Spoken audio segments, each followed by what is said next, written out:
আসসালামু আলাইকুম গাইস, সবাই কেমন আছেন? আশা করি অনেক ভালো আছেন।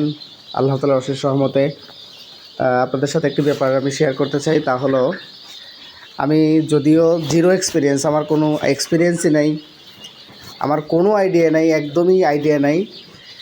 এমন একটা পরিস্থিতিতে আমি একটা রিস্ক নিয়েছি। দেখি আল্লাহ পাক রব্বুল আলামিন আমার ভাগ্যে কী লিখে রাখছেন। আমি দেখেন, এই যে কালার বার্ড মুরগি উঠাইছি, মুরগির বাচ্চা গতকালকেই উঠাইছি। যদিও এই যে সম্পূর্ণ কাজটা কীভাবে রাখতে হবে, কীভাবে কী করতে হবে, সমস্ত কিছু আমাকে আমার এলাকার এক ভাই শিখিয়ে দিয়েছেন। আমার কোনো এক্সপিরিয়েন্স নেই। এখানে 300 বাচ্চা আছে। প্রথমে 300 দিয়ে শুরু করলাম, দেখা যাক আল্লাহ ভাগ্যে কী লিখে রাখছে। পরবর্তীতে এটা থেকে যদি দেখি যে এটা যা শেখার জন্য এই প্রথম চালানটা আমার শেখার জন্য, এখান থেকে দেখি আল্লাহ কতটুকু কী করেন। পরবর্তীতে ইচ্ছা আছে বড় কোনো কিছু করার, এবং এর সাথে আমি যে চাকরি বাকরিগুলো করতাম, সব চাকরি বাকরি ছেড়ে দিয়ে আমি একদম টোটালি বাড়িতে চলে আসছি। আমার গ্রামের বাড়ি হচ্ছে সিরাজগঞ্জ উল্লাপাড়া, উধুনিয়া ইউনিয়নের মধ্যে।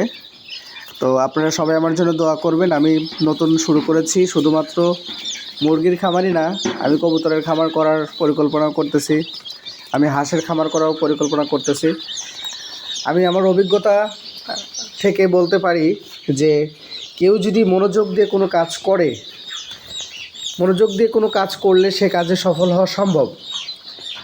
জাস্ট এই খামারটা দেওয়ার পিছনে শুধুমাত্র যে আমি একটা প্রাথমিক ইনকাম করব তা নয়, আমি এখান থেকে একটা জিনিস প্রমাণও করতে চাই। একটা রিসার্চের মধ্যেও আমি আছি যে আসলে মানুষ চাইলে কিছু না জেনেও নিজের চেষ্টা দিয়ে, শুধুমাত্র চেষ্টা দিয়ে সামনের দিকে এগিয়ে যাওয়া যায়, জীবনের একটা পরিবর্তন ঘটানো যায়। আমার কিন্তু এই যে 300 বাচ্চা উঠিয়েছি, প্রাথমিক পর্যায়ে আমার বেশি একটা খরচ হয়নি।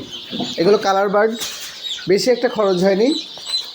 15-16 হাজার টাকার মতো গিয়েছে আমার পুঁজি।